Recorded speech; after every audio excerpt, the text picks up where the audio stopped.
This week on Myopia Movies, we are talking another Quinntober selection as we go in The Phantom, a failed Batman-esque comic book kind of thing. The Phantom is an old 1930s pre-Batman super-ish hero guy. But this movie is just a rip-off of the look and the feel of like Tim Burton, but it just doesn't quite get there and ends up feeling more like a stunt show.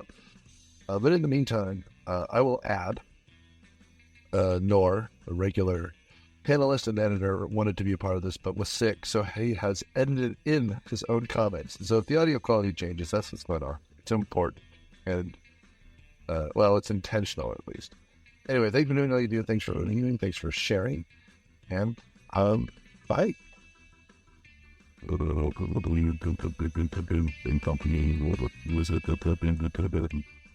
Welcome to Myopia Movies. This week, we watch a really, really stupid knockoff of Batman. We did 1996 is The Phantom. I'm your host, Nic. On the panel we've got Candace. That's me. Atlanta author Matthew W. Quinn, who read the Phantom comics since elementary school. Wow. So that means you missed only 70 years of the continuity, I guess. Yeah. Because the Phantom's older than Batman. Even canon. That's right.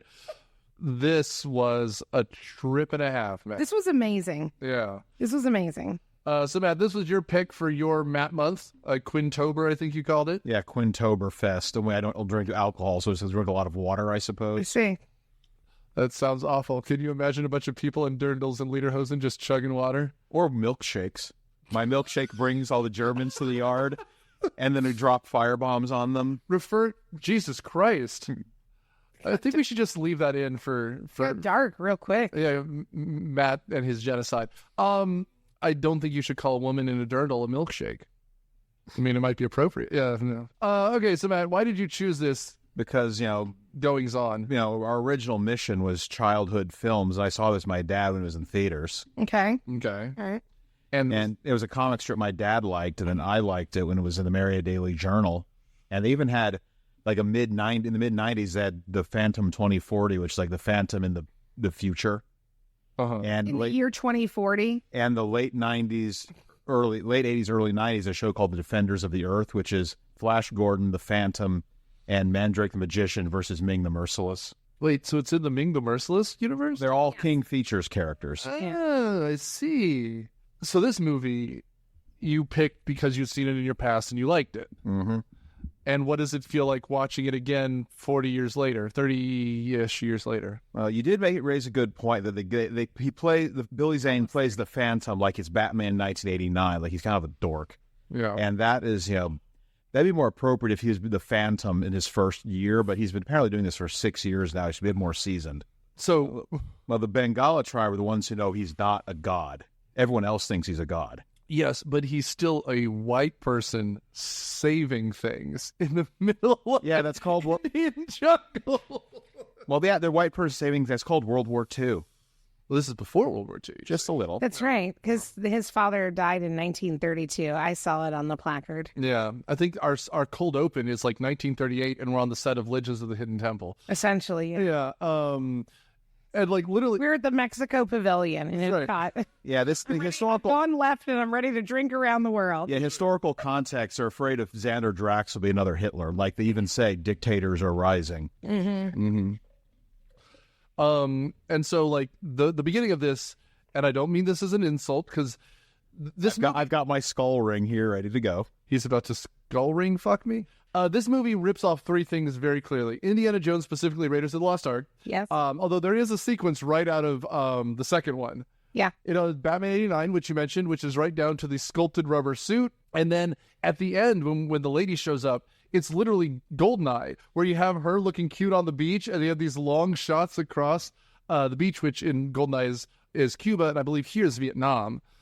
This opening thing is a stage, like a stunt show spectacular, which is not an insult, because that's how Raiders start. I would like to talk about the sculpted suit that you're talking about. So I had read somewhere, at least it doesn't have nipples, true or not, that they originally did a padded sculpted suit for Billy Zane, but that he worked out essentially for a year prior to the filming, And when he got into it, he wouldn't fit. And so they actually just gave him a leotard. That is his actual body. I believe it. Yeah. The man is in immaculate shape. He is fucking cut. He is shred, and he is delicious. I mean, I think the cowl It says he's bald, and that it's a fake hairpiece. Well, he's definitely bald more recently. I think at this point it might still partially be his hair, because this is what, 2 years after or the year of Titanic? Titanic. Because in Titanic, he was like, he's bald. You know that, right? And I'm like, why the fuck would you tell me that? Well, first of all, the Zanes, which I think is Xanatopoulos or whatever. Dude, the man is a Greek. Dude, he's a Greek god in this movie. Like, and who's his sister? Titanic was in 97. Okay, so They it's the did next year. Yeah, next year. They're filming at the same time, Yes, probably. yeah. Because this movie also screams reshot. Like, there's so many times. Because at the end, Yeah, the necklace is on, the necklace is off. yeah, There's a lot of continuity issues, and yeah. I'm here for it. Like, by the by, this cast is outrageous. You got Kristy Swanson, Catherine Zeta-Jones, Billy Zane, God. and Treat Williams as the villain. Yeah. The villain I actually kind of love. He's so good in this. Yeah, he's wonderful. Xander Drax begins and ends with X. That's right. You know, And he plays them like the carnival barker, like at the end where he's like basically trying to pimp Diane to the Pirate King. Like, personal pleasure. I never thought of that. I know. and I mean, actually, he reminds me of Howard Stark when they have those Tony Stark flashbacks in like Iron Man 2, 3 and the Avengers movie, where he's just like, don't worry, guys, I have a plan. And it's just, he's all hairpiece and talking. By the way, what I was trying to think of, his name is Xantikos, because he is as Greek as the day is long. And his sister is Lisa Zane, who's also a smoke show and an actress. Delicious. So before we get too deep, who's going to give the summary? Okay, so we are going to record a plot synopsis. Okay. But Nor is going to interject himself throughout. In fact, it might even replace the plot synopsis with his own kind of back of the DVD plot synopsis. Oh my God. And so this is the rare episode where, and for those of you who listen for a long time, you know, doesn't matter if it's, you know, Terminator or whatever, we always do better when we're together because we riff off of each other. And now we're going to have someone literally interjecting themselves into our show. So wait, you're saying Is he going to have a record scratch freeze frame sound? What the hell are you talking about?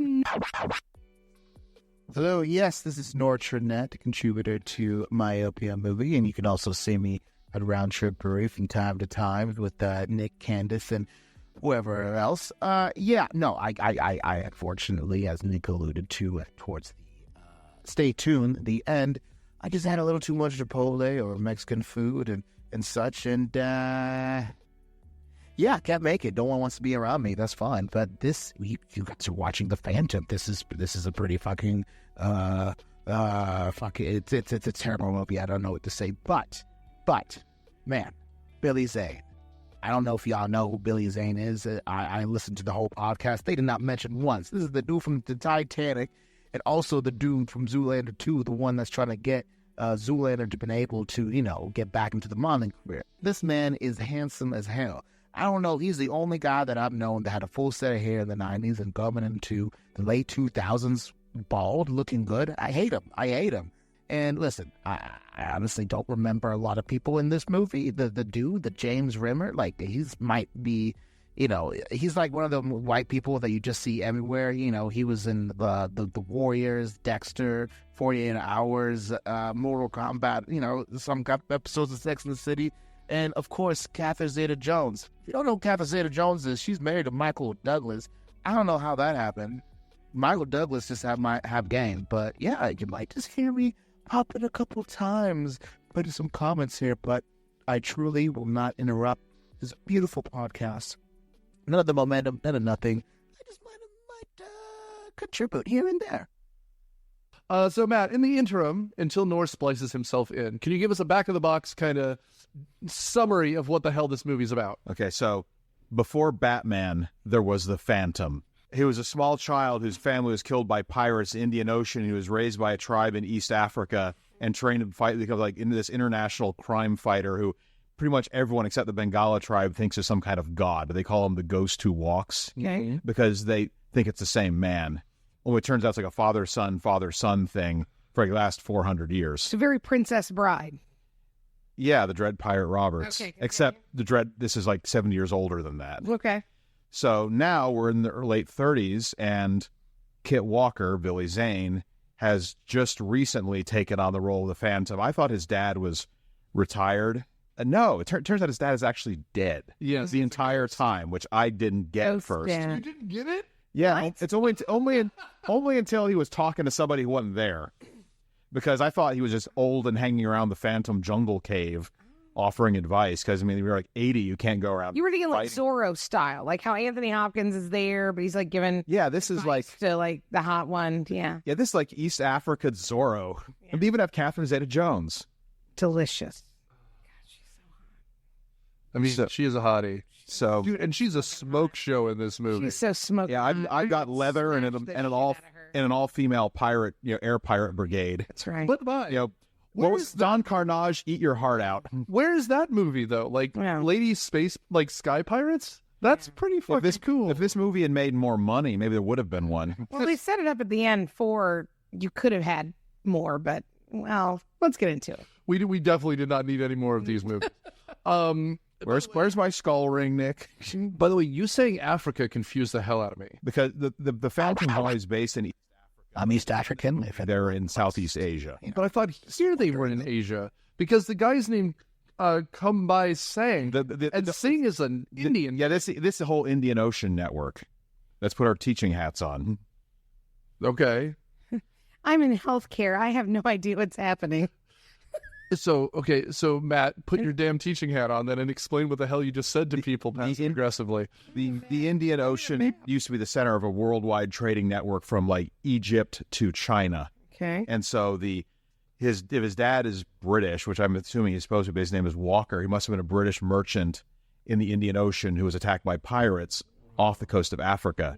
And he was adopted by an East African tribe who raised him to be like Batman. Now and again, this is not me judging you. This is an actual question. Do they ever mention Africa in this, or is that something you read on Wikipedia? Because I could have sworn it's all in this jungle of Bengalia, and none of it has to do with Africa. Because one of the reviews I read said they were smart to avoid his African ancestry. Like, so I when you said Africa, that's why I was confused, because I thought they intentionally avoided that. Because this movie's race stuff is real weird. Real weird. The ones who are with the tribesmen who are with him in the beginning kind of do look a bit Asian. So I was wondering if maybe this is Madagascar. I mean, then wouldn't the Jungle Patrol be French? Dude, again, they didn't give this any thought, because this, as you alluded to, is a comic, not a comic book. This is one of those ones where there's like 4 panels and and it takes him like a month to get to a birthday party. So like you're saying, it's like Garfield. It's more like Mary Hart. See, the light agreed. It's right. The nipple turned off.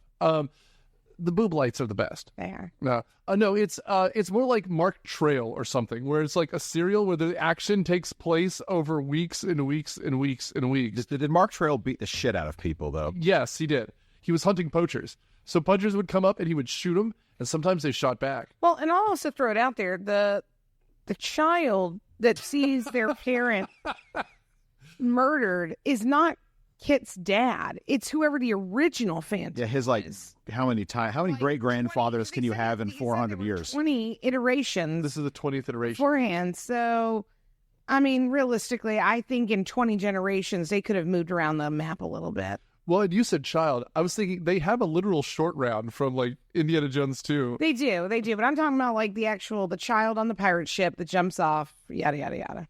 This is all a lot. Yeah, so if he's been operating primarily Indian Ocean basin, it's a father to son thing. The Phantom's mothers could be from any culture. Could have been played by Antonio Banderas. If he's make him partly Portuguese or something. Delicious.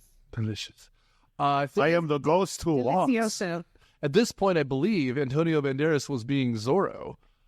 Previous episode, Mask of Zorro, which is, dude, again, That's amazing. That's a good fucking movie. Come on. Dude. That slaps. I was gonna say it's not even a dad for noon. It's just like you want to watch like a vague, like this is like Pierce Brosnan level sexy. Yes, I action agree with movie. that. Like I this is agree just with like because Anthony Hopkins is there just drinking red wine the whole time, and Banderas is like, I am going to seduce once again. Speaking of the devil, Catherine Zeta-Jones.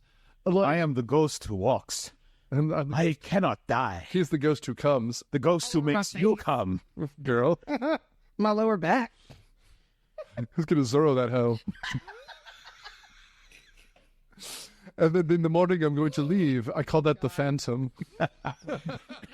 But instead of, but I guess, He is the ghost who walked. I'm the ghost who doesn't call back. I am the ghost who blocks you ghost- on Tinder. Dead. Big dead. but I guess they stuck with keeping him fully English because he's still Kit Walker. And he ghosted his college girlfriend, Diane Palmer, who's still apparently a bit pissed about it. Okay, first, I'm going to correct you. You keep saying he's English. He's not. He's not doing an English accent. He's just American Billy Zane. And that's also something that's kind of weird to me. Like, Well, he tells us that even though he was born there in the cave, he goes to... he goes to America for his education. Yes, that's right. So, And and that, because remember, that's where they met in college. Him and the, whatever that. And the ghost who walks ghosted Diana Palmer. She did, it did happen that way. and I will say, for a female character in one of these movies, she's pretty good. She's active. She doesn't become a lady in a fridge or anything like that. She's wearing her aviator pants and her tight bob, and it makes her, more powerful. It does. Sounds like she's a girl Indiana Jones in her own right. When she shows up at the beginning of the movie, she'd been off on an adventure somewhere. When she So she's like Lara Croft, 60 years early. Let's go all the way to the beginning of the movie. Let's walk in, shall we? Let's walk through this Kit Walker in. together. Let's Kit Walker the fuck in. All right. The HBO logo shows up. Yeah, so we're going to show up first here in America. We're going to go to New York. Let's start off in New York, shall we? Okay. All right, so we're starting off at there's obviously a fundraiser happening at a very exclusive mansion. You'll be happy to know the mansion this was filmed at was the Playboy Mansion. Oh. It's a little bit of trivia there for you. You're welcome. You see this, the butler's running out to chastise the person for where they're parking, only to find out that it's totally okay because she's a woman. Come on in, sweet, sweet summer child. And so he's bringing in her luggage, and that's where she enters and sees her aunt and uncle. And we meet the aunt, who's, as we can immediately tell, very superficial. She is upset that, this character what's her name? Diana? I don't know. She's a random girl. She's Buffy. So anyways, Buffy is not yet married. So she's already like, hey, so-and-so's here. You should marry him. And, she didn't say that, but trust me, that bitch means it. And then we run into the uncle, and the uncle owns the newspaper. And so he is very, has his finger on the pulse. He's an honest dude. He knows what's going on. And he's very happy to see her and is happy about the fact that she is an independent woman. She's likely a lesbian. She probably is a roommate, just saying. Wink, wink, right? They're just close friends. We're really close friends So for 70 years. The closest friends ever. Which, by the by, I don't know if you saw this, Matt, because you're the comic book guy. This movie was produced by Hearst Publications, which... Hearst Publications is still around. It is. The It Hearst... was in 96. Well, and the Hearsts are still around. One of them is married to Chris Hardwick, which makes her a loser. But at the same time, do you think that the fact that the hero of this movie is a newspaper publisher may have had something to do with the fact that Hearst was behind? That's really cute. I did not. It was a fact I did not know. He who has the gold. Well, and it's a comic book. Yeah, I'll sponsor a movie. I'll fund a movie and give me a cameo. Make me hot. Well, actually, so this is random. I don't think the world can take any more hotness from you, Matt. So please. Yeah, Photoshop me about 10 pounds thinner around the middle and give me more muscle. You don't need... Ladies like a little around the middle. That's very in right now, just so you know. It's called a dad bod. It is, and it's very hot. What I was going to say, too, is so apparently this is very random, but we talked about it. We did a Home Alone 2 for the old Cineprov Patreon. Mm-hmm. But apparently Donald Trump had a writer that whenever they filmed at one of his buildings, he had to fill a cameo, and most people just cut them. But okay, he's in Home Alone 2. That's why.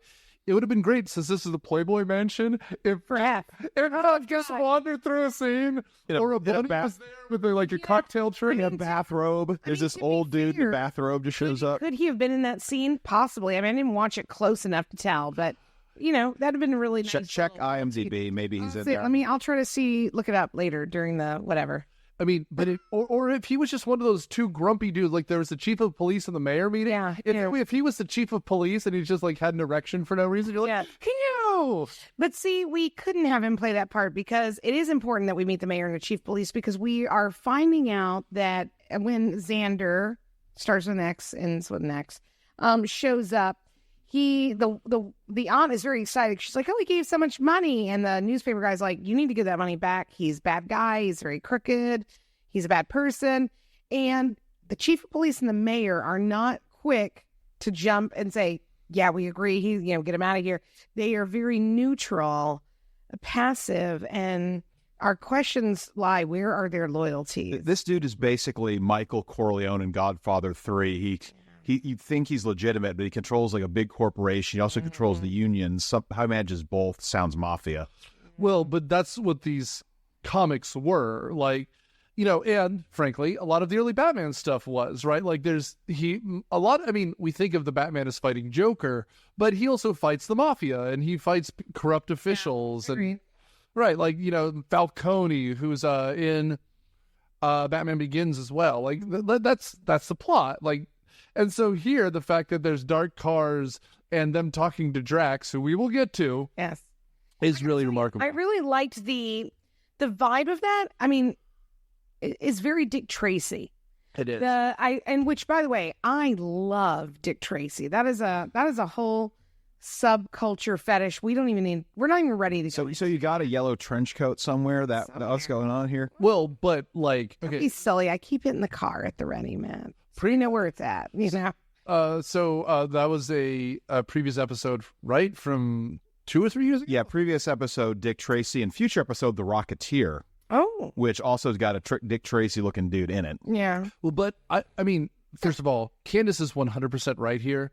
The fact that he's the only one wearing, like, a ridiculous outfit with the purple...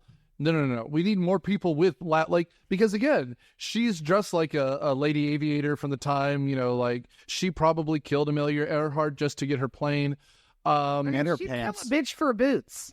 She literally stole boots off a woman's feet. I mean, I thought Sala stole the boots. Yeah, there's we'll meet her level. later. There's a level. You don't steal boots. Okay. We should get to Drax because this is kind of where Drax comes in. This is where Drax. Oh. We haven't talked about my favorite character, which is James Remar. He's the dude who's collecting the skulls for Drax, and he's the one we meet in the cold open. Bad Indiana Jones. Yes. James Remar, who we've seen as the second Lord Raiden in Batman and Mortal Kombat Annihilation. Oh, how the mighty have fallen. I mean, so yes, but also James Remar kicks ass, and he's just phenomenal. He killed the previous Phantom. That's like a whole running secondary plot. He was in previous episode Miracle on 34th Street that we just did with Kieko and such. He was in The Warriors, and he was in 48 Hours, and he was in Sex and the City. So there you go. He got I'd like to point out that I'm still a piece of shit and haven't seen. Never mind. I saw Miracle on 34th Street. The new one with the one in color, which is cute. That's the one we Oh, did you? That's a good one. Yeah, he was the dude who was working for the other toy company, the one who at the end opens the breast pocket and has the I believe pin on him. Yeah, that's also James Remar. That's super cute. Again, I like James Remar because to me he's a character actor, like one of those that don't exist anymore. I mean, he exists obviously, but he just has a good face and kind of a gruff accent, and so you're like, that's a movie star. Where nowadays, like, and again, the Hemsworths are fine, but they're just good-looking dudes and they can't really act. Give me someone who's got a gruff 5 o'clock shadow and yells at you a bunch, and that's James Remar, who's wearing a skull belt because he killed the last Phantom, and that's pretty hot. Yeah, and we've come to find out that Phantom that he killed is Kit Walker's dad. That's right. Who turns out is the ghost dad of the entire movie. Hashtag ghost dad. Hashtag ghost dad. This is the better ghost dad, because the other one is Bill Cosby, and we don't need that guy in movies anymore. Maybe the Phantom can punch him with the skull ring. You really have this skull ring thing down, man. I want to know, if you were the Phantom and you were fucking a chick, would you wear the skull ring? Probably. Yeah. She wants you to. I just want you to know that. Oh, yeah, absolutely. Yeah. She's like, lose everything. Keep the ring. Keep the ring. and maybe the mask. Yeah. No, because then you know there's black makeup underneath there. Like, because, it doesn't cover fully. Like, and then if the mask falls off, then they look like a raccoon. I'm the It's world's, not sexy. I was about to say raccoon, the world's most ripped, angry raccoon. Yeah, right? I mean, I'm sure there's some furry lore about that, but You're there. We're there already. Oh my God. Yeah, so we've kind of forgot about the bad Indiana Jones sequence. James Remar enslaved his little Indian boy to drive a truck for that's them. true. Well, and I just wanted to mention him because now that we're at Drax, other than the fact that he murders a librarian here, like With a microscope. with a microscope, that's something. He's like, It's a vibe. like he looks into the microscope and it just says Liar. liar. And then I guess lasers shoot him in the eyes. No, it's not lasers. Knives. They were box cutter knives. And he had it so when you did the focus, they came up. So I would like you to know the cornea is the most sensitive and highly nerved part of your body. The minute those things even slightly touched you, he would have jumped back. There's no way those things would have gone all the way penetrating into both of your corneas. That's not how it works. into your brain, I guess, because to die you'd have to go all the way through. Yeah. Well, the guy probably has some. Be high. I mean, you have an orbital bone that your eye is sitting inside, which is a tiny little object nerve that goes to your brain. It would not be able to go all the way back to your brain, by the Well, way. he probably had some dude on hand just murder him once he blinded. Yeah, I mean, the worst thing that happens, I've lacerated in both eyes. had glasses for 20 years. Yeah, When they do the little eye poof, I can't. it's scary, right? So trust me, the minute I physically every Tuesday have to mark patients with a pen on their eye in 4 places to make, because when you lay down, by the way, this is total the trivia here. When you lay down, your eyes physically rotate like this. They cyclorotate. Yeah, So when a doctor's doing surgery, they need to know the orientation of how much it cyclorotates in order to know where the 90 degree is, essentially, right? The north, south, east, west kind of concept. And so I have to physically mark that on patients. You better believe I'm the scariest person coming at them because they're like, what are you going to do with that? And you can't be like, hey, I'm going to fucking draw on your eyeball because they will like bite at you and shit. They're scary, right? They just are ready to fight at all times. So you got to be real chill about it. Yes. And secretly do it. Xander Drax kills a bunch of people. Like when one of the mafiosi won't go along with the whole satanic skull thing, he That's just right. spears him to death in a meeting. As he should. I mean, I get it. It could have been an email. We understand. We get there. Yeah. I that whole thing you described that there's a scene. It's a French movie called The Chien Andalou where they just hold the woman's eye open and cut it with a knife, and I'm just like, that's all I'm thinking now because he's just there like, I'm looking through a microscope. Oh no! And it's just Zoinks. but it is. Yeah. The whole movie has a Scooby Doo kind of like because it's the bright colors, it's the That's right. stupidness. And again, the reason that he's out for the librarian is because one of the ways that the newspaper and Kit know that perhaps Xander is not on the up and up and that he's looking into dark magic, witchcraft, whatever the fuck you want to call it, Yeah. is that he has been looking in the curated specialty sequestered books at the library. The public, because you know what, the way I bring down the mob? The public library. It's even more effective than tax evasion. That's right. So So it looks like you've been in the evil section of the library. All the gets evil. them every time. Gets them every time. From Hop on Pop to Mein Kampf, the evil section of the library for all your needs. And it's like, oh, the skull book. Hey. And 50 Shades of Grey? What were you doing reading this? 50 Shades of Treat. I mean, he's a Snack Williams right there. Yum. God damn it. This stupid city. Yeah, Candace is eating the eye candy in this movie. I am. I didn't expect you to say in this movie because I was looking at you and then you were like, Candace is eating the eye candy. I was like, at this table? I was like, are we having eye sex, Matt? What is happening? And then you had them in the movie and I was like, oh, okay, everything's fine again. A very, I thought the tension was high for a second. a very penetrating look. I think I have lost some weight lately, so I think I got some my taller cheekbones. God, you and your Oh cheekbone. my God, stop your well-sculpted cheekbones. Nobody wants to hear about that. I mean, to be fair, right around here, sexy daughter lady is flying back on a Pan American Airways. That's right. And then the plane is taken over by the sexy sky pirates. That's Led correct. by Catherine Zeta-Jones. Correct, because we realized that Even though the uncle who owns the newspaper wanted to go and meet with his contacts to find out what's going on, it's too important for him to stay in the city. And so instead, the lesbian Buffy is going to go, and she's on Pan Am, and they are boarded by sky pirates, which, by the way, there's nothing better than a good Valkyrie. I'm here for the Lady Valkyrie at all times, and it is led by Catherine Zeta. The minute, I didn't know she was in this movie, by the way, and this was also the first time I've ever seen this film. I've not seen it in 96, Olympic summer, hashtag Atlanta Olympic summer. Yeah. This is fantastic. The minute she opened her fucking mouth, I lost my shit because I was watching this with Chris, because we always watch these movies together. Sure. And I was like, is that Catherine Zeta-Jones? And he immediately was like, which, by the way, if you can't see me, I'm doing a very slow turn. Yes. Well, and I was like, I just went nuts. She has a very kind of 1950 or 1940s starlet figure. Chicago. I mean, she has that very I stabbed him 36 times kind of vibe about her. It's sultry. It's sultry, and it is Full femme fatale here, complete with leather. Well, and I will say, it's great because so much of the direction in this movie is not good, and she brings it herself. She does. She's like, I know what... No. You don't need to tell me what to do. I've got this. I feel like they didn't even give her a script. No. They were just like, let Miss Zeta-Jones do as she pleases. And she just laid around and acted sexy and did weird shit. They were like, let her. She was kind of like the Madonna, again, in Dick Tracy. It's just like, I'm going to just show up and say sexy shit and get really close where you think I might kiss the other girl, but then I don't. Well, because when she comes in to Kristy Swanson and does a thing over her ear. Oh, yeah. I mean, Kristy Swanson, for those of you, I mean, she was in Mannequin, she was in Hot Shot, she was in a lot of movies we've danced around, including Ferris Bueller.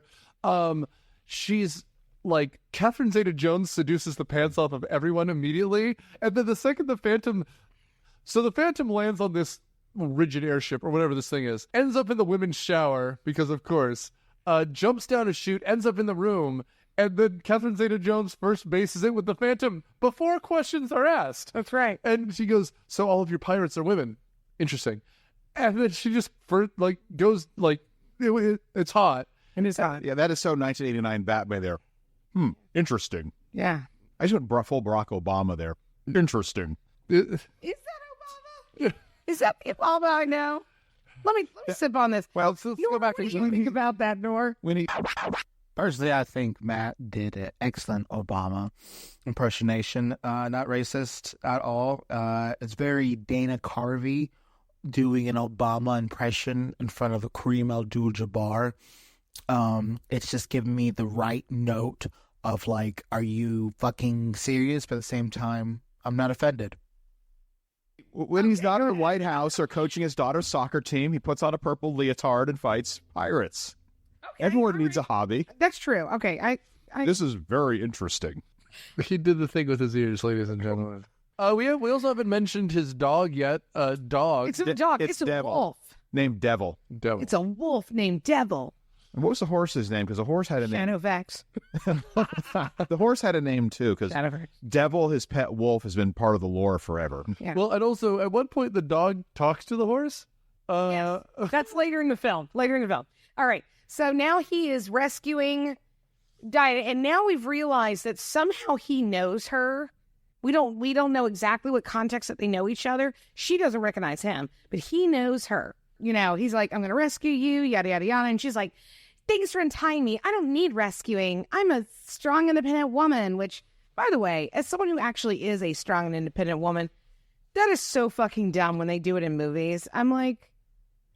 You're tied to a chair and Catherine Zeta-Jones is trying to chew on you. Actually talks like that. I'm like, I just want to punch you in your dumb fucking face. This hot dude, he's here helping you out. Just be nice. Be like, great, let's roll. Yeah. Plus, you should really recognize by his voice. Right? I'm like, if you don't know a dude you smashed with by his voice. Well, there's so many.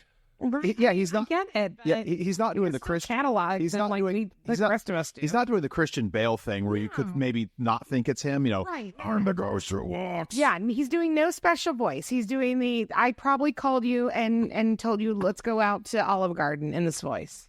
That's right. The first Olive Garden. Yeah, when you're here, your family.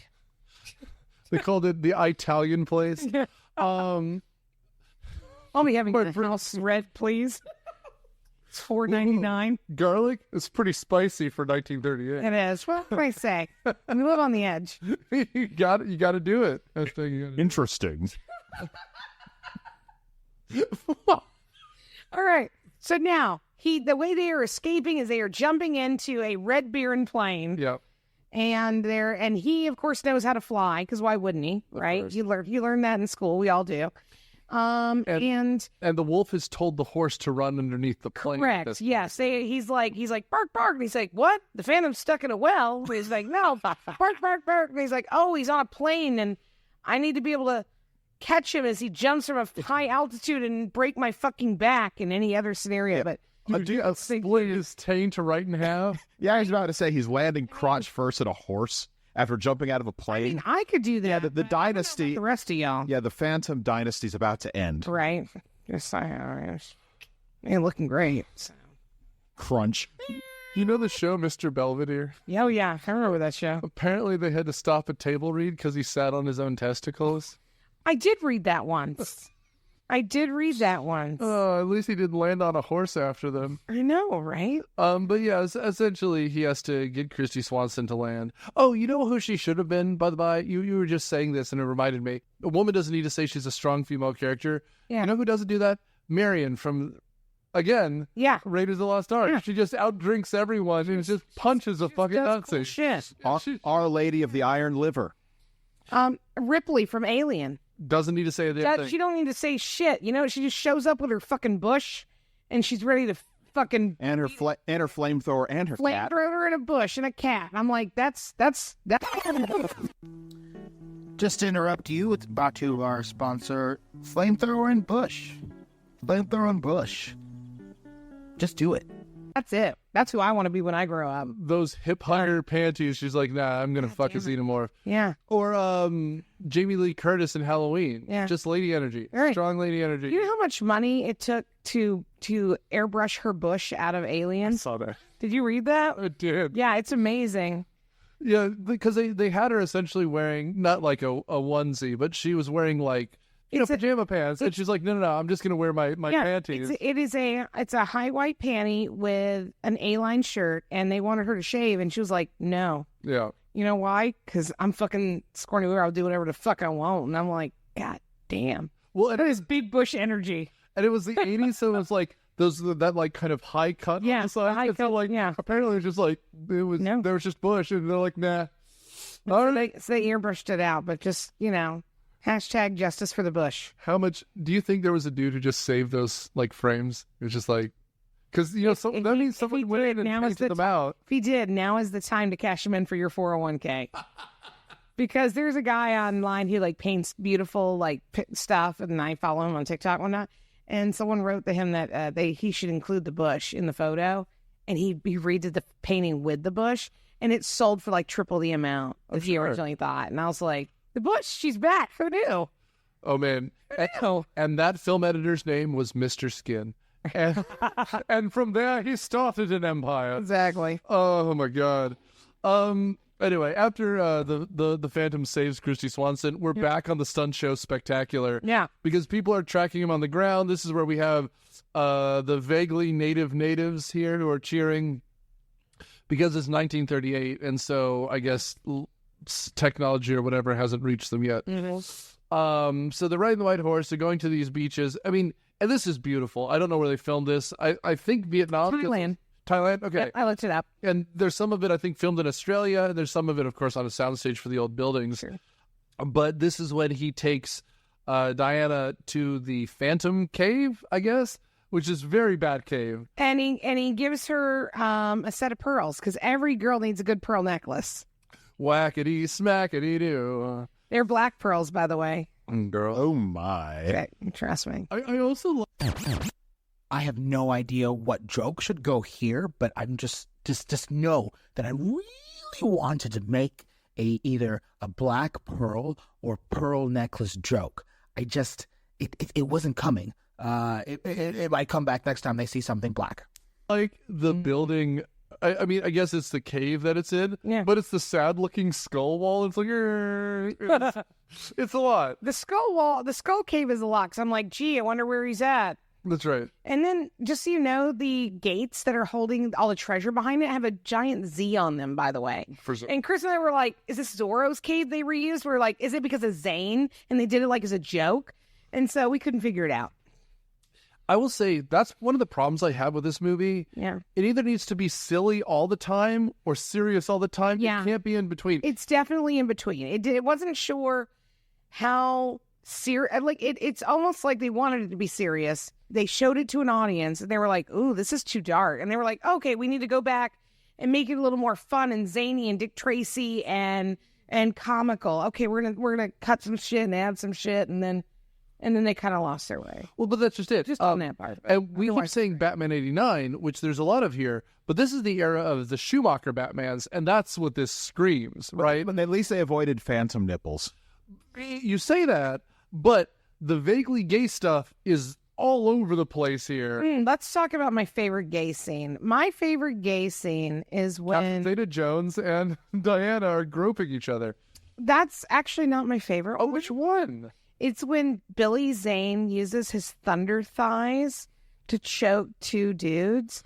And all I could think about was it was very Grace Jones inspired. 100%. In that I was like, if I was going to be murdered, the thought of being choked out by some fucking thunder thighs. That's why Xenia Onatopp from Bond. I'm going to need a towel. Will you hand me the towel behind you, please? Thank you. Thank you. I mean, there's a reason I had to Scotch guard these chairs. But that was that's one of the Goldeneye things I talked about. Yeah. This 95 Goldeneye is when Xenia Onatopp is strangling men with her thighs, right? And again, I mean, some of us have been doing that prior to 95, but you know. No, I mean, oh my. Hot as shit. So yeah, so that was probably my most favorite homoerotic moment, but definitely like anything with Zeta-Jones, just Dude, do it. She's a smoke show in this. Smash her. I don't know, man. Anyways, when he gives her the black pearls, I would like you to know, I thought it was because I was like, wow, this is going to be an important plot point. Like, he's giving her this because that way, at some point, she's going to get kidnapped or get lost, and he's going to find those pearls and know that's where she is because he gave them to her. No, we never see it again. Well, it foreshadows that he's able to pay a cabbie to be his like personal butler for a week with a bag full of gems. Al the cabbie. Al the cabbie is really the unsung hero. It's like future episode Highlander 2 when a Scottish Egyptian Ramirez pays for like a suit with like a pearl the size of his fist. Yeah. So all like the staff of the store like giving him cigars and whiskey and stuff. By the way, perhaps the reason you thought of this, and I need to double check this. Speaking of fisting. Skull ring. Skull ring. Oh my God, you broke my brain. Holy shit. So maybe you thought of this because Highlander is Christopher Lambert, who was Raiden in the first one. That's all I was going to say. Oh, that you were trying to link the Mortal Kombat tapestry. Okay. All right. Sorry, we were busy thinking about I am a god of thunder. I am a god of thunder. I am also the ghost who walks. That's right. And I'm Connor McLeod. Okay. I've done a lot in 400 years, okay? They said there could be only one, but I've been 3. That's right. Oh, gosh. I mean, speaking of, at this point, they do end up in New York. Yeah. Back to New York. That's right. Meanwhile, back in New York, it's like, yeah, then that door and that he's winning the pennant. and that dorky guy who's pretty obviously after Diana makes himself somewhat useful. Okay, because he knows where the skull is. Dorky guy. He's not dorky. He's gay. He's 100%. He is the gayest character that is in this movie. He loves to go to the musicals. He wants to go to Broadway. He just wants to go to a show and brunch, and he plays tennis. Ladies, if this is the vibe your man is giving off, stop. He's gay. Trust me, I've been there. I've lived your life, okay? He gay, girl. It's okay. He could be your good girlfriend, but that's all he's going to be. Or he could be a wasp. No, this man is very gay. We were introduced to him at first at that big kind of fancy fundraising party. And he was the one the aunt was really excited about was there. Right. So that way they could talk and then maybe get married and have babies. Because that's how I develop worth as a woman. I mean, all those babies you've had. But in the back room, she just goes to the kitchen to make herself a sandwich because she's been traveling. And the guy's like, so what about us? What do you want to go back and forth? And by the way, what's in that sandwich? And she looks at him and goes, bologna. And that's his character. Like, because He's this little puppy boy following after her. And we all know. Listen, he's having to live the lie. He's a beard. He's looking for a beard. He's looking for a chick to be like, oh, I'm really in love with Diana. She just won't marry me yet. I'm just going to go and hang out with Todd. He's the guy I go to all the plays with, and then afterwards, Todd loves the theater. Have cocktails. So anyways, he's like, oh yeah, I've totally seen that, but it was in green. Let me think about it. Oh yeah, my 12th birthday at the History Museum. Again, gay. That's a gay birthday party. But also, that's like the fayest way to say, I remember that. Oh, my word, my 12th birthday party. Like, it's a lot. It's a lot. It was fantastic. His name is Jimmy, by the way, Jimmy Wells. And Jimmy Wells and Al are my favorite characters in the movie. Al the cabbie and Jimmy Wells, the closeted homosexual, are my favorite characters. By the by, Out of bounds. Al the cabbie is phenomenal. He's fantastic. Well, I was going to just toss out character actor. He plays a bus driver. He's Bob the bus driver from Speed. He's the guy that they knock out at the beginning. He's also in Independence Day. He's in The Phantom the same year. He's in Seinfeld as a dude. He's also the sergeant in Ace Ventura. But he's and Ace Ventura. Is he the one who punches him? The Ace shoves his face into the floor. Yes, he's the guy who steps on a bug and he goes, "Hey Ace, solve this one." He goes, "Well, I think the man who killed him saw the size of the bug's dick and got insanely jealous." And then he trips him and makes him kiss it. Yeah. Anyway, he's just a great character actor. And the second he steps out, I'm like, it's that guy. Anyway, his name is John Capodiche, and he's wonderful. He's a good dude. Good dude. Yeah. Okay. Anyway, so around here we have a scene that has to happen in every movie where the mafia is. Again, Batman 1989, where the Joker asks people to say, "Are you with me or are you against me?" Oh yeah. And so at this we have point, a council meeting. That's right. You gotta have a council meeting. It's a mandatory meeting, which could have been an email because it was a slideshow with only 2 slides. There were only 2 slides, and we'd already seen both those pictures. Xander Drax makes the pencil disappear. He does. He throws a spear at a man. And you know what? I didn't know what this movie needed, but apparently Treat Williams throwing a spear at a guy, that was exactly what I needed. Well, what's that expression you like to use? Strong creative choice? It was a strong creative choice. It was. And then, of course, again, you got to do a show of force if someone's not gonna believe in you. That's right. It's the Orino Ishii moment. It's the Joker moment. It's all those moments. Whenever you have a meeting, someone's like, "I'm on the fence," and you're like, "Well, then I totally understand." And then their fucking car blows up, right? That's right. Here for it. I love it. It's done.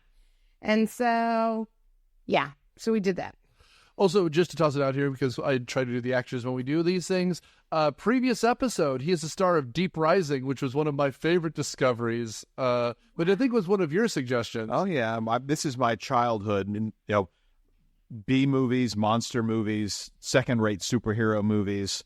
I spread enlightenment wherever I go. Well, but again, in this kind of a thing, he's phenomenal because he's just kind of a douchebag who is he's like you said at the beginning in your intro, which may or may not still exist, depending on the edit, but he is a scene-chewing villain, and he's just on top of this. It's wonderful.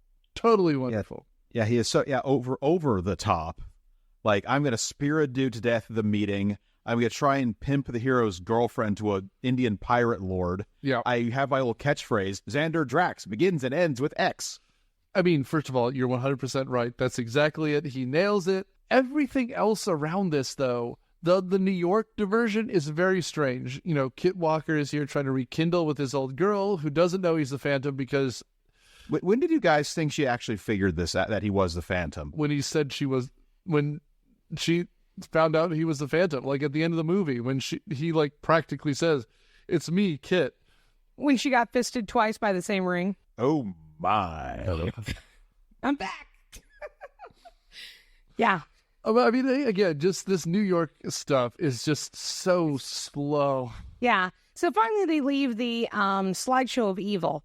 And then they all decide they are at the same time have decided or figured out where the jade skull is. And that's the museum. So they're heading there. Zane's heading there. Everybody's heading to the museum. We are now at the History Museum. Yeah. And we see the jade skull in a cabinet from a medieval display. So it's in the wrong place, wrong everything. And Billy Zane artfully, carefully, gingerly smashes it open and grabs it right out. This is Killmonger in the British History Museum here. Yeah. I think when he does that is when probably she's kind of getting the vibe that he might not just be like a college student anymore, that he's like, maybe some shit went down. I took over the family business, Yeah. and now I'm shredded and kill people. Exactly. Right. I also just like the stupid, like, again, it's a comic book cut where, like, he smashes it, he jumps in, very Indiana Jones. Again, the fedoras are everywhere. He picks up the skull, is like, I've solved the problem. And then he turns around and Drax is just there with all his 1,000 dudes. goons. All his dudes are there. And then he lures away all the witnesses by saying there's free cake. Yeah. There are cake and sandwiches at the end of the Natural History Museum. And immediately I was like, cake and sandwiches in this economy? No way. This is a depression. I don't believe it. I don't believe it. Well, this That's is the most unbelievable part. Well, this is the depression. Probably very easy to lure people with cake and sandwiches. It would be, yeah. It'd be what, 3 years after 29, the collapse? Is that when? The collapse Oh, this is 38. I mean, this is, but it's still the depression. 32. Yeah. 32 is when the dad died. That's right. Never mind. But I mean, I thought it was closer to that. then he has the skulls in the bag, and they start smoking, and then drama's happening. And this is where we find, like, this movie has too much magic for my taste, but If you have two of the skulls, they automatically come together and they show you where the third skull is. Thank goodness we are in a venue which has a world map on the wall. on the wall, which doesn't actually look like a world map we've ever seen, but that's fine. It's fun to make up fake places. And it shows, and it points to the, not Bermuda Triangle, but the To Skull Island, basically. Skull Island. Somewhere in Southeast Asia. Magical mystery triangle, but we were like, why wouldn't they just say Bermuda Triangle? Because they're like, this is where everybody goes missing. And I'm like, is that trademarked? Was that important? I don't know. So Everyone goes missing for a much more boring reason. that's right. And so they're like, okay, we have to go to this island. Let's all go. And so they travel by map and they fucking head on over there or something. Meanwhile, they take Kit off to interrogate him, and he beats up the goons, puts on his full Phantom outfit, which he must have been carrying with him the whole time. He's wearing under his clothes, just like, Superman or something, I guess. It's true. I guess. And Al, the cabbie, has him, helps him chase the police escorted Xander Drax with Diana as a hostage. It's true. I like the point where he's like jumping on all the rooftops of the cars and you see the movie screen there. The marquee. It was a real letdown though. They didn't utilize that to give us a little Easter eggy. They should have done Batman. or Yeah. Mask of Zorro. It should have been, it should have been something like Phantom of the Opera or something really funny that has Phantom-esque, or at least some of the actors they had considered for being in the movie. That'd have been really funny to be in it. Cause originally they had thought about doing Dolph Lundgren as this character. Did you know that? Rocky 4. Just advertise for Rocky. Yeah. So he's amazing. I love him. So. Oh, and I mentioned Sala's back too. Oh yeah. He's back. Wrong Sala. Different song. Catherine Zeta-Jones. That's right. I think she really, really wanted those boots that Diane had. I mean, listen, do you know how hard it is to find a Saks Fifth Avenue boot in your size? You just don't know. You don't know? In the jungle. It's hard. It is. Yeah. Yeah, so at this point, they're trying to figure out who's beating up people in the stairwells, I guess. And the Phantom's like... It's so weird. The kid's gone missing at the same exact time as the Phantom has shown up. This is the stupidest part of like, wait, are you saying he's the Phantom? Because like, they literally, there's one other person there. He ducks around a corner. He's like, aha, I'm the Phantom. It's that other guy. Where could Kid have gone? Like, it's truly remarkably stupid. Yep. Meanwhile, I do love him running down the street because like, until we got the third Nolan Batman, we never saw Batman just dealing with people. But there's like women and dudes waiting for cabs. And he's just like, excuse me, I'm looking for my cab guy. And his cab guy's like, hey, who are you? And where's Kit? And he's like, Never mind, fellow citizen, I'm going to jump on cars now. I'm a friend of Kit Walker. Which, by the way, who would he know is Kit Walker? Because Kit never introduces himself in the original scene with that cabbie. No. By the way, he could have been like, hey, I'm a friend of the guy who gave you all those fucking gemstones. You could just pull another gemstone out of his pocket. And then, what I really wanted is I like when cabbies or regular people like janitors, cabbies, your classic working American character is in on the secret before everybody else. Right. I would have loved if he'd been like, oh, thanks for those gemstones again. He'd been like, it's me. Like, I love that I kind never of shit. forget a face. For anyone, voice. for anyone who loves that kind of same thing that I like about that, Sherlock, the Benedict Cumberbatch episodes, there's a great episode about cabbies.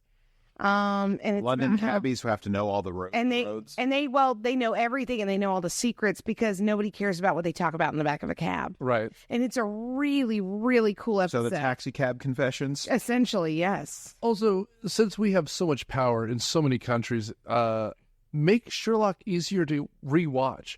It's so hard right now. I know. Like, I had a hankering around Chris Mahana Kwanzadon, and if I didn't own some of it on DVD, it's impossible to find. I'm surprised Disney Plus hasn't picked it up like they've picked up Doctor Who because of their, deal with the BBC. So Why not? It would not surprise me if it ends up there, especially since, he's really like intertwined in the Disney fandom now. So yeah, we'll see. I just anywhere. I put it on Max. I want to be able to rewatch it again because I know everyone was obsessed with that show and they fell off in that 4th series. The last season was rough. But Real rough. that doesn't mean it needs to be erased from history. I still like agree. those first 3. No, they're still amazing. And Martin, whatever the fuck his name is. Freeman. Yeah, he's amazing. And like Bilbo. everything. Yeah. Bilbo. He's good in everything though. Like he was in Hitchhiker's Guide to the Galaxy. He was. Yeah, he's amazing in that. Stay the fuck tuned. Yeah. I need to rewatch that. It's for the show. Listen to Required Reading. We did an episode on the books. Anyway, but yeah, around here after swinging through Central Park, we realize what he has to do is get back to whatever that somewhere in Indonesia where this secret island is. So like Indiana Jones, riding the submarine, he rides Xander Drax's airplane hanging onto the floaty thing for like a day or more. It's true. Dude, there's no way on this planet he held onto the bottom of a plane for, like you said, like Matt doing hyperbole. I do like that he brings the mafiosi with him, like, which is really something. But he must be on that plane because we don't get an Indiana Jones-esque map where there's dots because Spielberg would have sued the fuck out of him. Sure would have. But like that's what this is. There's a scene here where they're literally on a plane. It must be for 2.5. In my mind, the only people who travel on map is not Spielberg, it's the Muppets. Oh, 100%. 100%. We could travel by map. No, that's a good idea. No. Anyway. This is my island in the sun. Yeah, I'm flying an airplane. I'm hanging out outside of an airplane from New York to the South Pacific. I must really be a god. It works out. So anyway, so now they've arrived in the South Pacific mystery, whatever, and they are going to get the final skull, and they end up on the set of Pirate Adventure, the Orlando Dining Feast Extravaganza. Because guess who? It's the Singh Brotherhood. It is the Sang Brotherhood. And I like the fact that every single pirate on that ship was literally, they just raided the props department. The one dude was dressed like he was going to play in the Anastasia, the musical, as like a Russian soldier. He's there. Everyone's there. What? And again, it when they first go into the cave on the boat, it looks like the opening to you're on the Pirates of the Caribbean ride in Disney. And then when they get to the set, it looks like that. And then when they get on the actual boat, it looked like if you've ever been to the Pirate Dinner Theater in Orlando, which if you haven't, you need to go. Because if you thought Medieval Times was great, wrong, bitch. I mean, it is great. But Orlando Pirate Show. Yeah, it turns out one of the mobsters is a Singh Brotherhood member, which is why Drax and all them don't get shot right away. That is correct. And then, of course, early on in this interaction, one of the pirates makes kind of a nasty comment to Buffy the Vampire Slayer that he's going to keep her and this is going to be for his, and obviously alludes to, like, you know, taking by force or rape or stuff. And so that's when Catherine Zeta-Jones is like, no, this is because there's an honor amongst ladies. You can hate a bitch, but if you think she's in physical danger of, like, a dude taking advantage of her, or if you don't have a tampon, that is it. That is the moment when we unite. But until then, you're my enemy. But if that happens, that's it. I'm here for you. We're best friends forever now. Yeah, Sala is starting to have some second thoughts. Yeah, now she's like, oh shit, I think I may be on the wrong side. Are we the baddies? Yeah, are we the baddies? Totes, yeah. Yeah. And we should mention here that the pirate king, the guy, that we see at the very beginning, it's like before even the cold open, it's in the opening credits, this spider web tattoo thing. You may have seen it as one of the 2 slides in the Xander Must mandatory board meeting. Yeah, the actor's name is Cary-Hiroyuki Tagawa. He's in a million things. He has like one of those people with like 160 credits. But as Matt pointed out when we were texting during watching this, he's in Mortal Kombat. He is. He's Shang Tsung. That's all that matters. Yeah. He's also in the 2001 Tim Burton Planet of the Apes. No. And in License to Kill. Don't care. And by the way, he's double. Does he? Because he's also in the Tekken movie, so that's double dipping. I don't think that's fair. Does he perv on Diane too? Because, you know, that way he's 2 for 2 with the perving on blonde women. Yeah. I get the feeling that he doesn't really care. He's pissed off that people are in his place. Like, True. Yeah. Even though I got to tell you, I mean, it's nice to have visitors. What do you do all day? Just protecting the skull. You just hang out with your. It's a little bit of a sausage fest, y'all. This movie is very much so a sausage fest. There's only 2 chicks, and they're talking about one dude. Hey, well, when they start talking about shoes, I think it passes the Bechdel test. Oh, that's true. Good point. I just wish I was wondering. I was trying to think of the name of that test. Thank you, man. You're so good about that. I wish there was more with the lady guy pirates. Yeah. Like there was like 30 of them that we saw showering. I know. I know. So they couldn't make it to the rest of the movie. It was an all shower day. It was an everything shower day. Yeah, she had given them spa day, not knowing that they needed them. You know, you ladies, you know how an everything day is. You get it. Well, and check our Patreon riff on Debbie Does Dallas. Like, nothing like a 2-hour shower sequence. Exactly. Nothing like watching pornography with friends. Interesting. Fair. That was fair. That one was fair. Anyway, so I mean, God help me explaining the end of this movie. But at one point, Drax shows up and is like, "Hey, what can I do to get you in a skull today?" Essentially, he wants a 3rd skull because he believes with the 3rd skull he'll get to be Hitler or whatever. Sorry. Only to find that Mortal Kombat guy tells him that no, it actually takes 4 skulls. That there was 1 skull to rule them all. Yeah, which is incidentally we'll find out. Incidentally. So there you go. I do kind of like the Ninja Pirates because you're right. It's like they escaped the Pirates of the Caribbean, but they're also doing like flips and shit. They're like, ha! And then they get taken aboard this like the deck of where there's about to be a musical number. Right. And he's like, it's HMS Pinafore, the revamp, the ones you didn't know you needed. Well, or maybe One-Eyed Willie. Yeah, right. The rich stuff. That's what I'm here for. But I do like how everyone just kind of fucking is sick of the Phantom because like when the Phantom shows up, Pirate Guy is mad.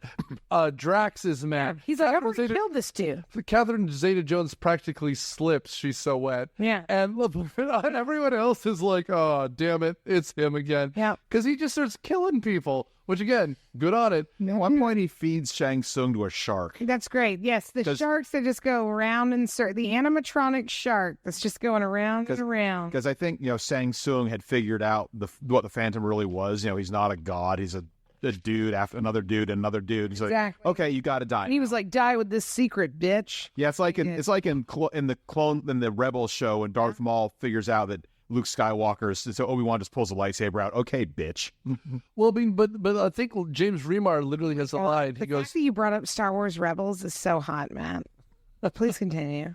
I didn't know you watched Rebels. God, I love Clone Bits and Wars. bobs. I love Clone Wars and Rebels, and a lot, like more than anyone should. But please continue. I dig on them. I wish that they didn't try to bring him into the live action shows so much, because the live action shows reference it constantly. Yeah, But I will say the animated shit is good. it's amazing. Hey, I saw the clip from Ahsoka where you first see Thrawn again. All the stormtroopers are chanting his name.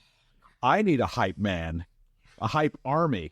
I read the original trilogy. Have either of you read the new Thrawn stuff? Yeah, you gave them to me. I haven't got. I read the original Thrawn by Timothy Zahn's original. He's a masterpiece. Yeah, it's a. And then I they- met Timothy Zahn in Ohio randomly at an event. Chris was having to be a vendor at Origins Game Convention, Yeah. and he had no stars listed. And I was just walking around the hall, and at the very back there was a dude sitting there with some books. I was like, and I went out, and he's like, "Hi," he's like, "I'm Timothy Zahn," and I was like.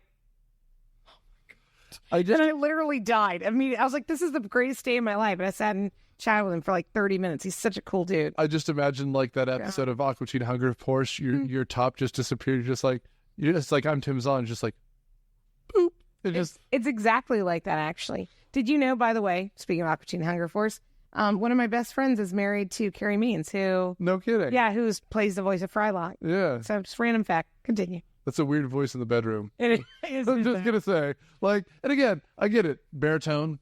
Everyone likes the deep voice. I don't know. But like at the same time, it's like I will command. It's just like, ooh. Yeah. He's totally Better cool than down Shake. earth guy. I love Master Shake. I'm sure that's a voice. It's not a real voice. It's a voice that he does. That'd be a weird voice in the bedroom. It would. Mm. Continue.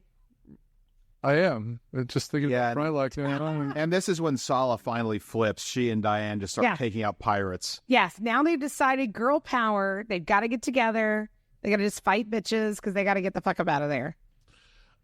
And meanwhile, Treat Williams, now with the third skull, puts them together and just starts laser blasting shit. Yeah, It's really stupid. it is. But it's great. fun. It is fun. Including one of his own minions who was in the process of beating up the Phantom. Yeah, he's like, no, mine. Um, And it turns out the fourth skull is the Phantom's ring, and they do like a...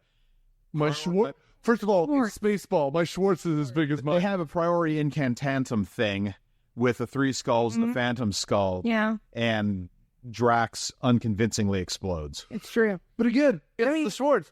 He's literally doing the thing with his ring, and then there's another laser beam. I have a question. Obviously, Drax explodes. Do you think those three skulls exploded too? Are they gone forever now? I hope so, because that means there's not a sequel. Originally, this was supposed to be 3 movies.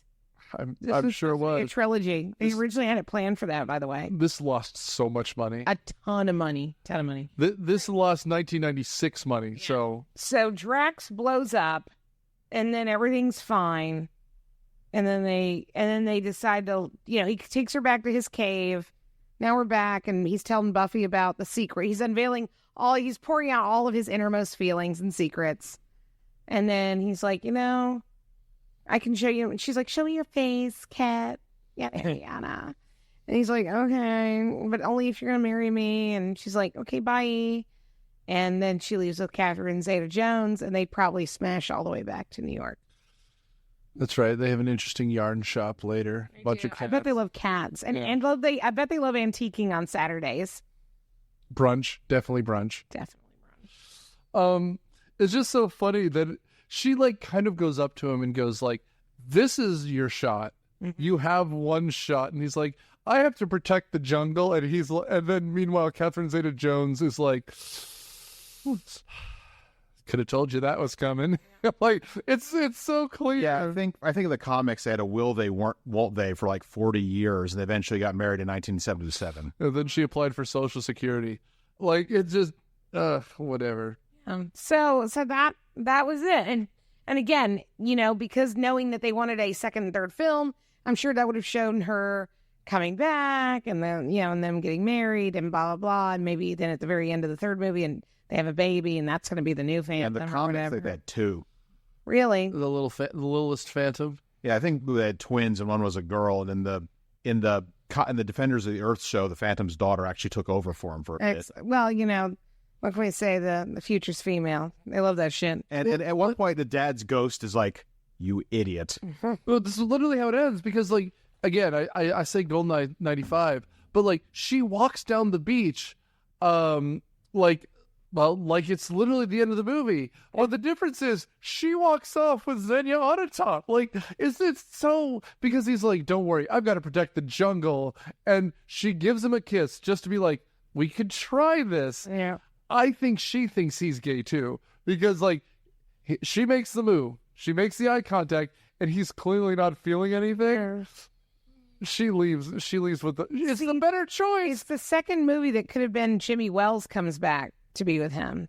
That's the fan fiction I'm here for. It's better than all the children that work for him.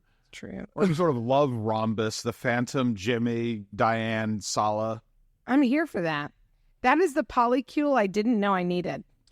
Dude, and by the by, if Sala provides air support for his like yeah, that's interesting. Dude, like it's half Tailspin, half better movie. Like there's so much here. Speaking of Tailspin, I believe the same composer that did the music for this film also did McDuck and Tailspin and all that kind of Diesel punk. Yeah, Disney. yeah, did all that music. Yeah. Oh, So it's a random fact, but all right. So we're here at the end of the film. What happens now? Well, Robert Evans gets his money's worth. This movie lost half of its budget. That's not counting advertising and stuff. This was a flop and a half.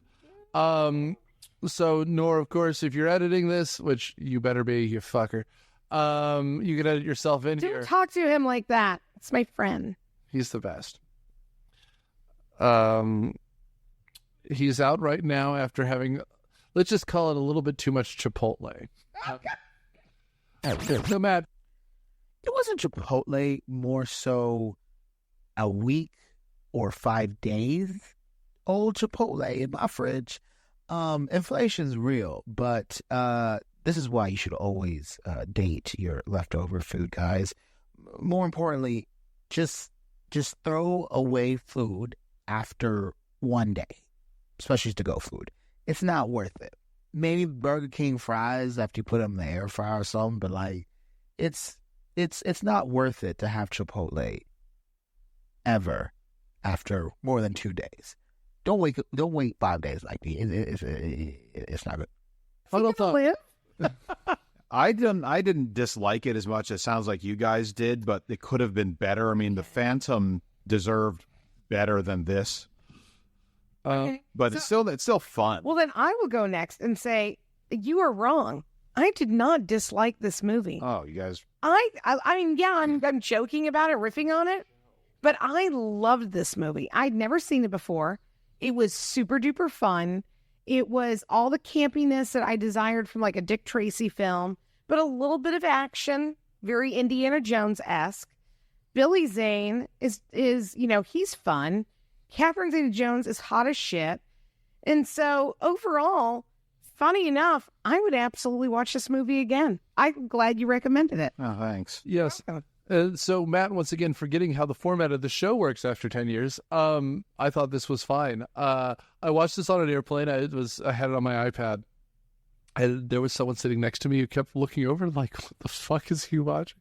I will say there are parts that drag considerably, like the stuff in New York, like Sure. This movie is not great. As we referenced before, it's referencing 3 movies I love, 5-star movies, like Batman 89, like Indiana Jones and the Raiders of the Lost Ark, and of course GoldenEye I almost said GoldenEye 64, GoldenEye 1995, GoldenEye 69, baby. oh god, Xenia on a top, Anna on a bottom. But this movie is schlocky. I understand why they didn't make more. I understand why it lost money, and of course I understand why people didn't come out to see this. However, I would say, it's, as we are speaking, it is on HBO Max, so I didn't pay a dime to see it. Same. and I had fun watching it. So if you are not alone, if you're by yourself, this is not going to do it for you. You've got to watch it with someone that you can, kind of elbow in the ribs and be like, what on earth is happening? Yeah. This is kind of a what's it? This is a kind of seeing is believing situation more than anything. Like, this is not as good as any of the movies we mentioned, but it is kind of a fun watch. It's fun watch. So Matt, why don't you tell us what we're watching next week? We're going back to the jungle where you gonna die, because the lions are gonna eat you. The Ghost in the Darkness. Oh. Which I think, isn't it the same year? Yes, it is. 1996. This is Michael Douglas producing and starring alongside of Val Kilmer, one of my favorites to ever do the game. So thank you for listening. Thank you for tuning in. Thank you for sharing us and reviewing us. The reason we charted in 52 nations last year was because you do all those things to keep us relevant. So thank you and bye. Bye. Wow. Look at you. We made it to the end of the podcast. Wasn't that great? Wouldn't they say it was funny? Huh. Well, thank you. Thank you, and have a wonderful, exceptional day. Myopia Movies is a podcast production of Dude Letter Podcasting and is produced by Nick Hoffman. It is edited by Nurtranet and Daniel Suttis and is hosted by Nick Hoffman, with production assistance by Matthew Quinn, Daniel Suttis, and Nurtranet. The theme song is Surf Shimmy by Kevin MacLeod from Incomptech.com. Licensed under the Creative Commons by Attribution 4 license, Creative Commons/licenses by /4. Thanks.